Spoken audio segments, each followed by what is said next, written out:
আল্লাহর এক বান্দি জীবনে এমন কোন গুনাহ নাই করে নাই, রাস্তা দিয়া চলছেন জাহান্নামী নারী, হঠাৎ চলতে গিয়ে দেখেন রাস্তার কিনারে একটা কুকুর দাঁড়াইয়া পানির পিপাসায় জিহ্বা বের করে চোখ দিয়া পানি ছাড়ে।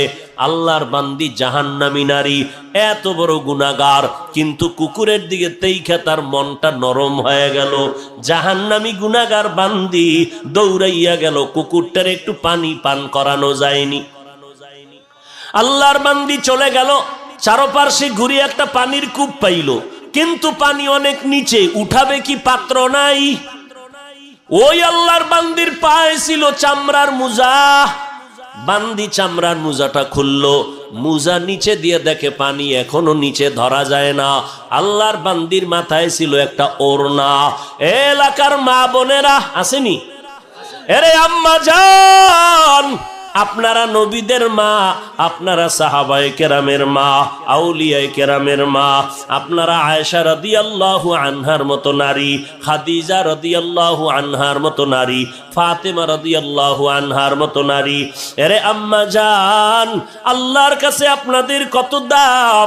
দুনিয়ার কোন ধর্ম, কোন পণ্ডিতরা নারীর সম্মান পুরুষের তুলনায় বাড়াতে পারে নাই। হিন্দুদের ধর্মের কিতাব খুলবেন, দেখবেন পুরুষের তুলনায় নারীর সম্মান কম। বৌদ্ধদের কিতাব খুলবেন, পুরুষের তুলনায় নারী অবহেলিত। সব ধর্মের ভেতরে শুধু আমার আল্লাহ নবীর মাধ্যমে নারীর সম্মান অনেক বাড়াইয়া দিলেন। আল্লাহর এক বান্দি নবীর ঘরে গিয়া হাজির হয়ে গেলেন।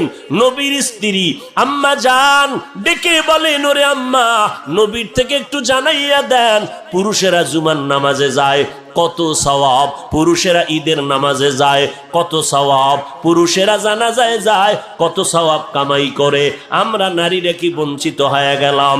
নবী জানলেন, এবার বিবিকে বললেন, ও বিবি জানায় দাও, সারা দুনিয়ার নারীদের জন্য আইন আল্লাহর পক্ষ থেকে, ও দুনিয়ার নারীরা ঘরের মধ্যে থাকবা, স্বামীর মাল হেফাজত করবা, কারণ স্বামীর মাল স্বামীর না, এ মাল তোমার, কারণ স্বামী যদি না থাকে সব তোমার হয়ে যাবে।